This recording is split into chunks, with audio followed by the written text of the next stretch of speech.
Un día como el de Güei, pero hai 50 años, pasou algo en Asturias que lo camudaría todo. Na revista Asturias Semanal estrenábase la sección Concellu Bable, emburriada por un grupo de mozos y moces universitarias que pondría Asturias nel centro del debate y de la edición. En pleno franquismo, cuando entá estaba prohibida la expresión pública, la militancia política y, en general, les libertades y los derechos civiles estaban tapecíos por la dictadura, surdió un movimiento social revolucionario en el nuestro país. Con ello nacía una corriente política de regaño nuevo, que tenía una idea de Asturias rellumante. Per un llau, truxo la defensa del idioma, la lengua asturiana como vehículo sol articular discursos.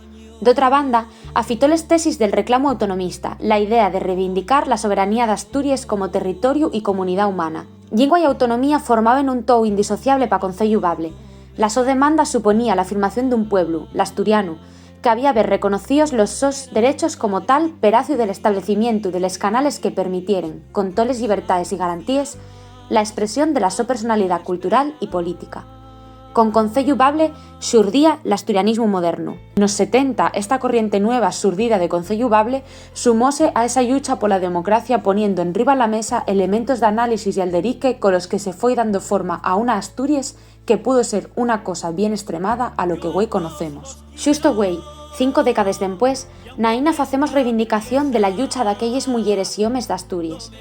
Facémoslo naguando por ser filu continuador entre la orfandad política na que nos atopamos como asturianes y asturianos de izquierdes que quieren vivir nun país mellor, con todos los derechos individuales y colectivos reconocidos. Hoy facémosles nuestros chuches continuadores, daquel espíritu de Concellu Bable, y llamamos a un pacto intergeneracional para facer deste espacio político un de utilidad para Asturias, y a la hora de axuntar generaciones y agarrar en nuestras manos el tiempo político que nos tocó vivir. Aína fai el cordanza de medio siglo de asturianismo político con el infotu de ser quien agarra el relevo, con humildad, con puxo, con altor de mires, con toda la ilusión de ver algamada la mejor versión posible de nuestro país, Asturias.